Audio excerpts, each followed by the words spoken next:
Hi అండి, good morning. ఈరోజు మనం మన తోట నుంచి తెచ్చాను కదా జీడికాయలు, అవి ఈరోజు కాలుస్తున్నానండి. పప్పు చేసుకుందాం ఇప్పుడు. ఇవి పొయ్యిలో వేసి కాలుస్తుంటే ఎండకాడ కూర్చోలేక ఇప్పుడు అవి కాల్చుకుందాం మనం.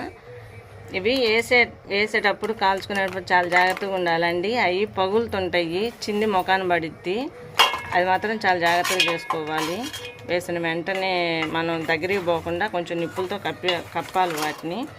చూడండి ఎట్లా వస్తుందో పొగ.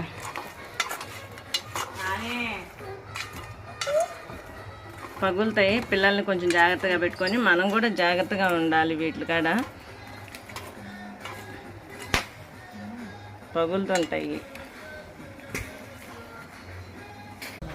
ఇదిగండి, మనం అవి కాలేటప్పుడు దూరంగా ఉండే ఇట్లా ఏదైనా కర్ర సహాయంతో చూసుకోవాలి, కానీ లేకపోతే అస్సలు వద్దు, కాలిపోయినాయి.